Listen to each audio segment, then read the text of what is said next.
Hola, ¿qué tal? Bienvenidos a este nuevo video de temas de bibliotecología. En esta ocasión, revisaremos lo concerniente a los principios de catalogación de París de 1961. Bueno, el nombre oficial de esta declaración es Declaración de Principios aprobada por la Conferencia Internacional sobre Principios de Catalogación, y dicha declaración se celebró en París en octubre de 1961. La importancia que tuvo esta declaración se ve a futuro en los distintos códigos de catalogación que surgieron posteriores a esta reunión. Este es importante en la historia de la catalogación descriptiva, ya que se empezó a notar una preocupación por establecer estándares de catalogación, es decir, que esta actividad se regulara de manera estandarizada e internacional por las distintas agencias catalogadoras. Entonces, aquí empieza a notarse esta importancia, esta preponderancia que va a tener el tratar de realizar la catalogación de manera estandarizada. Y bueno, como vemos, esta declaración tiene un alcance muy en concreto. No abarca toda la catalogación descriptiva, es decir, no busca homologar toda la catalogación descriptiva completa. Únicamente se enfoca en los asientos principales, es decir, el asiento principal por autor y el asiento principal por título. Que bueno, también a su vez, ambos pueden ser asientos secundarios. Entonces, como vemos, el alcance se puede sintetizar, es los asientos, la importancia de estos asientos. Bueno, para eso la declaración establece distintos puntos que iremos revisando a lo largo del video. El primero de estos puntos es las funciones del catálogo.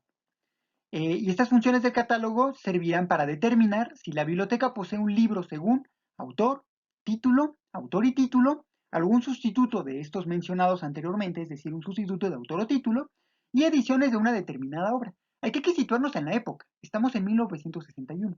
Entonces, como vemos, regularmente se hablará de libro, aunque en realidad, bueno, ya con nuestra visión de persona contemporánea, nosotros podemos suplir libro por documento y como veremos, aquí ya se le daría un mayor alcance a estos principios. Aunque veremos más adelante, al finalizar este video, la influencia que tuvieron estos principios de catalogación en códigos de catalogación que surgieron posteriores pues, a estos mencionados principios. Y recapitulando, bueno, entonces, estas funciones del catálogo, se tiene que lograr esto. Entonces, para lograr estos aspectos, es importante considerar los asientos principales y secundarios que se van a ir generando pues, con la aplicación de estos principios. Otro de los puntos que establecen los principios es la estructura del catálogo. Y dicha estructura debe haber al menos una de estas entradas para cada libro catalogado. Es decir, mínimamente debe haber un asiento principal por cada libro. Documento, diríamos nosotros, ¿no? De manera contemporánea. ¿Esto qué quiere decir? Que debe haber una forma de entrada para ese documento. En el caso de que podamos determinar al autor, pues debe ser el autor, y en caso de que este no pueda ser determinado, se puede establecer por título. Más adelante veremos, bueno, en detalle qué se refiere con esto. De momento hay que quedarnos con la idea de que esta entrada, que es sinónimo justamente de asiento, tiene que ver con la forma en la que nosotros como usuarios vamos a acceder a ese documento, es decir, el criterio de acceso que nosotros podríamos tener en mente para llegar a ese documento. Continuando con la estructura del catálogo, nos piden estos principios que se debe generar preferentemente más de una entrada cuando el autor es conocido por más de un nombre, ocurre en el caso de autores que tienen sinónimos o que su nombre se expresa de distintas maneras. Un autor que no figura en la portada, pero que se conoce. Varios autores que colaboraron en un libro atribuido a varios autores y una obra conocida bajo varios títulos.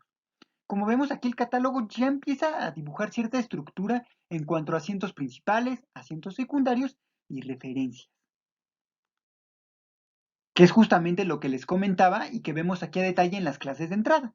Las entradas principales, que nosotros por los códigos de catalogación conocemos como asientos principales, la entrada secundaria, que es, bueno, propiamente los asientos secundarios, y las referencias. La entrada principal, como su nombre bien lo indica, es el punto de acceso principal al que podemos llegar a la obra. En el caso de las secundarias, será una forma, digamos, subordinada a la primera, pero que también nos sirve para llegar al documento. En el caso de que, bueno, puede ser que el usuario a veces conozca justamente la entrada secundaria y no la principal, y que aún así pueda llegar al documento. Las referencias establecen cruce entre estos asientos principales y secundarios para que se establezca cierta interrelación entre unos y otros. Dichas referencias van a enriquecer la forma en la que el usuario puede explorar el catálogo y desde luego pues llegar propiamente al documento que puede satisfacer su necesidad de información. Otro de los puntos que nos establecen estos principios es el uso de las entradas múltiples, que establece puntos muy puntuales, como el asiento para el libro derivado de su autor o título.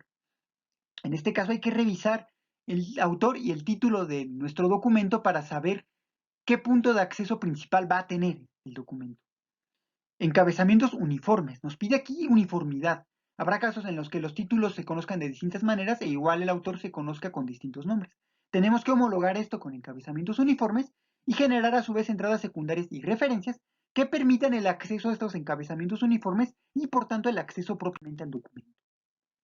Otro de los puntos que establecen los principios son las funciones de entradas, donde nos da la figura de la entrada principal que se establece bajo nombre de autor o título y nos pide además establecer referencias para distintos nombres de autor, lo que ya les comentaba anteriormente. El caso de autores que tienen seudónimos, por ejemplo, que sus nombres se escriben bajo distintos sistemas de escritura o se escriben de distintas maneras o incluso llevan distintos elementos, distintos apellidos. Entonces, bueno, se tienen que establecer referencias que hagan un entrecruzamiento de esas entradas principales y secundarias. Y nos pide, desde luego, pues generar entradas secundarias. Esto para enriquecer la entrada principal y permitir una ampliación en el abanico de posibilidades de accesos que puede tener el usuario para llegar al documento. Otro de los puntos que establecen estos principios es la elección de un encabezamiento uniforme. Y bueno, para esto hay que reconocer el nombre o título más frecuentemente utilizado en obras ya catalogadas. Aquí el catalogador tendrá que hacer una labor de retrospección, revisar qué ya ha catalogado y qué nombre o título es el que más ha utilizado. Esto le ayudará pues a elegir el encabezamiento uniforme, que será el que principalmente puede llegar a conocer el usuario.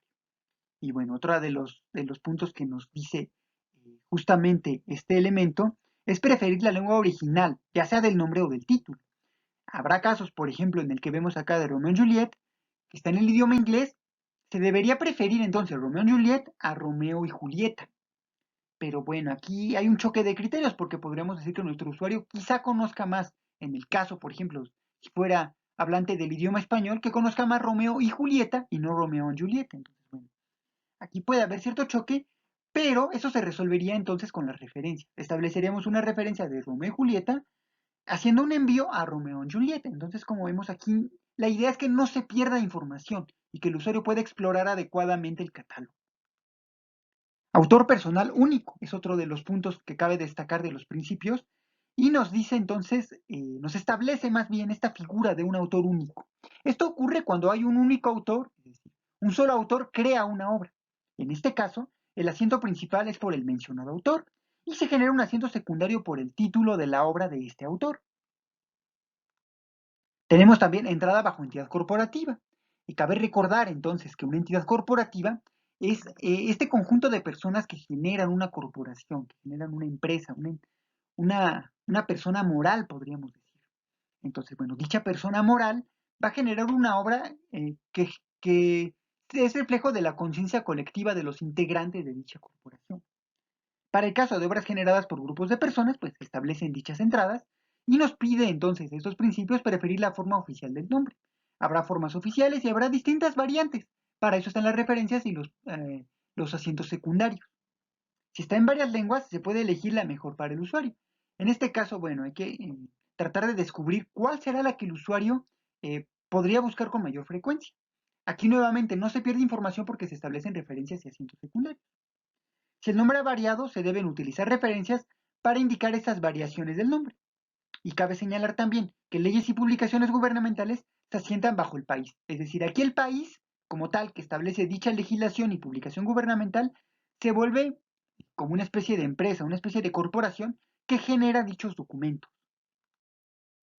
Autoría múltiple es otro de los puntos a destacar en los principios. Y la autoría múltiple sucede cuando hay un autor principal y distintos autores que también generan esta obra. Puede ocurrir esto o puede ocurrir que haya hasta 3 autores. Si ocurren estas dos cosas, aquí pasa que esta obra es de autoría múltiple, en cuyo caso hay que analizar si hay un autor principal. De ser el caso, se asentará bajo este autor principal la obra. Otro aspecto también, completando esta parte de autoría múltiple, ocurre cuando hay hasta 3 autores, es decir, no 4. únicamente hasta 3 autores. En este caso hay que ver en nuestra portada o en nuestra fuente principal de información, nuestra fuente favorita de información, dirían las RDA, qué autor es el que viene primero. Ese sería el asiento principal y quedarían como asiento secundario el resto de los autores, es decir, los otros dos que bueno, también hay obras encabezadas bajo título. No siempre se pueden asentar bajo autor.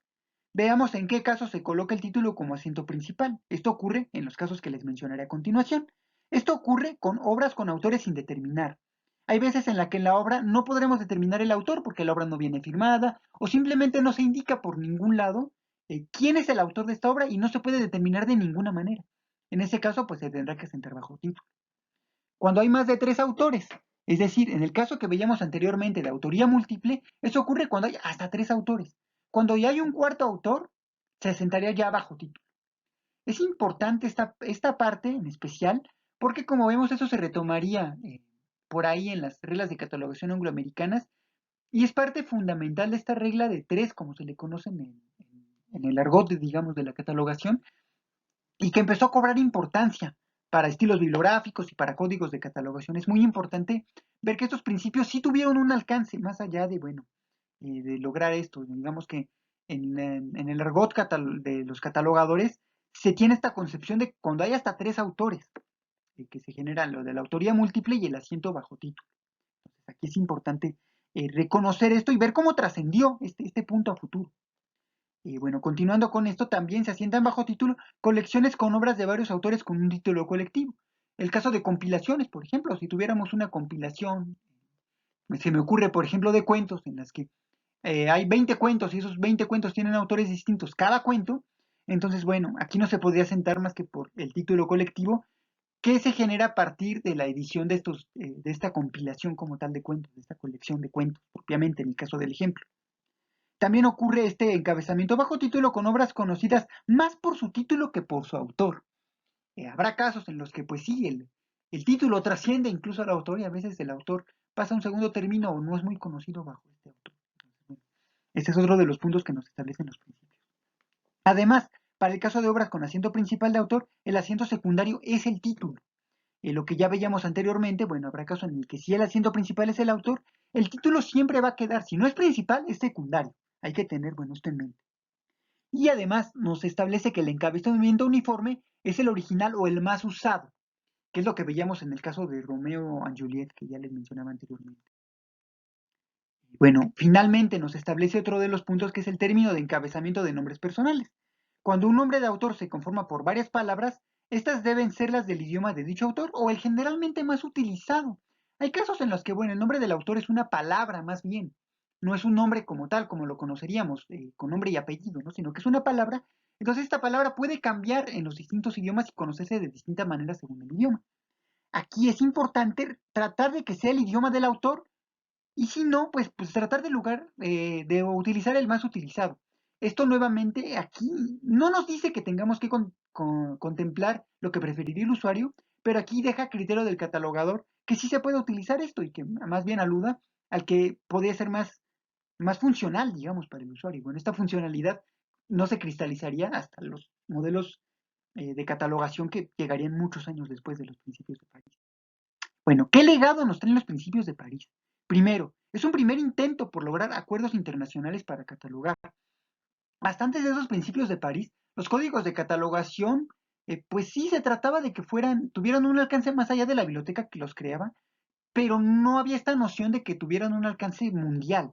Con los principios de París se empieza a notar ya esta preocupación y los códigos de catalogación empiezan a aspirar a lograr ser este código de catalogación definitivo que lograría pues establecerse, ¿no? Y lograr este control bibliográfico universal que ya venía, bueno, anunciándose de cierta manera, ¿no? Que venía, que empezó a dibujar justamente la IFLA también. Entonces, aquí se empiezan a lograr acuerdos internacionales por catalogar. Si bien únicamente se enfoca en esto e ignora por otra parte las áreas de la catalogación descriptiva, es como un primer intento, es muy bueno y muchas de las ideas que aquí se ven en los principios de París sí llegaron a futuro y se establecieron ya como reglamento, ¿no? En códigos de catalogación que surgieron posteriormente. Otro de los legados de estos principios de París fue establecer bases para puntos de acceso estandarizados de autor y título. aspectos de puntos de acceso que hasta nuestros días prevalecen, incluso en las RDA. Esto de autor y título y las referencias también, todavía se continúan, ¿no? Y vemos que siguen siendo de utilidad para el usuario. Entonces, dicha utilidad justifica su existencia todavía. Pero en los principios de París se notó ya esta preponderancia que se necesitaba por establecer ya una estandarización por lo concerniente al autor y título como entradas para los documentos, como asientos como tal de los documentos. Y bueno, otro de sus legados es resaltar la importancia de referencia para puntos de acceso, que es lo que ya comentábamos. Estas referencias que son útiles para el usuario en caso de que, como mencionábamos, ¿no? Los nombres, si el usuario conoce un nombre de un autor, este nombre, el que no sea el uniforme, no quiere decir que el usuario no pueda acceder al documento, por el contrario, esta referencia le va a ir ayudando a que poco a poco se vaya acercando, vaya conociendo la entrada principal y posteriormente acceda al documento. Entonces, como vemos, los principios de París nos sirven para establecer cierta filosofía de la catalogación descriptiva que se mantuvo en ese momento y que se empezó a estipular y que persiste, ¿no? Hasta nuestros días, que hasta el día de hoy aún vemos huellas de esos principios de París, incluso en las RDA. Bueno, y la referencia para este video y mi lectura recomendada es justamente, ¿no? Los principios de catalogación de la IFLA, en esta compilación que hace de los principios internacionales de catalogación la IFLA, que desde luego menciona los principios de París, pero también menciona otros principios de catalogación internacionales que se fueron haciendo con el paso de los años y que de cierta forma fueron dibujando la forma en la que se iban a dirigir los distintos códigos de catalogación y que derivó también los modelos FR y ya posteriormente a todo esto llegaron las RDA. Entonces, digamos que esta filosofía fue migrando, ¿no? Desde los principios de catalogación a los códigos y finalmente, bueno, en la actualidad lo podemos notar aún en las RDA. Entonces, muy recomendable esta lectura. En la descripción del video dejaré el link para que puedan acceder justamente a este libro que, bueno, es muy importante para la historia de la catalogación descriptiva y para entender justamente los códigos de catalogación que derivaron de esto. Y bueno, con esto me despido. Espero que este video les haya gustado. De ser así, sería importante que dejaran su like por ahí en este video, que se suscriban a este canal para que vean cuando sale algún nuevo video. Y bueno, entonces me despido de momento. Nos estaremos viendo en el próximo video.